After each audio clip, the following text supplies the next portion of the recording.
ఆర్థిక మంత్రి నిర్మలా సీతారామన్ పార్లమెంట్లో బడ్జెట్ ప్రవేశపెట్టనున్నారు. అయితే ఇటీవల కాలంలో టెలివిజన్, ఓటీటీ రంగాలు గణనీయంగా వృద్ధి సాధించిన నేపథ్యంలో వినోద పరిశ్రమపై వరాలు కురిపిస్తారా అనే ఆసక్తి ట్రేడ్ ఇండస్ట్రీ వర్గాల్లో నెలకొంది. అయితే గత ఏడాది బడ్జెట్ను పరిశీలనలోకి తీసుకుంటే ఇండియన్ ఎంటర్టైన్మెంట్ మీడియా విషయానికి వస్తే 1.9 ట్రిలియన్ రూపాయలుగా వాల్యూ కట్టారు. ఇటీవల కాలంలో కరోనా లాక్డౌన్ కారణంగా ఓటీటీ శాటిలైట్ ఇండస్ట్రీకి మంచి డిమాండ్, ఆదరణ పెరిగింది. దాంతో ఈ రెండు విభాగాల వల్ల ట్యాక్సులు రాబడి విషయంలో దాదాపు 20% వృద్ధిని సాధించింది. ఓటీటీ ప్లాట్ఫామ్స్ వృద్ధి ఊహించిన విధంగా పెరిగిపోవడంతో ఈ రంగంపై ఎలాంటి వరాలు కురిపిస్తారు, లేదా ఏదైనా మినహాయింపులు ఇస్తారా, ఓటీటీలో హింస, అశ్లీలత పెరుగుతుందనే విమర్శలు వస్తున్నందున దానిపై ఏదైనా స్పందిస్తారా అనే విషయాలు ఆసక్తికరంగా మారాయి.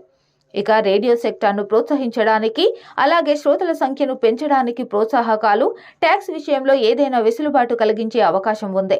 జీఎస్టీ తగ్గించడం ద్వారా రేడియో ఇండస్ట్రీకి మేలు చేసేలా ఏదైనా ప్రయత్నాలు చేపట్టే అవకాశం ఉందని ట్రేడ్ ఇండస్ట్రీ నిపుణులు పేర్కొంటున్నారు.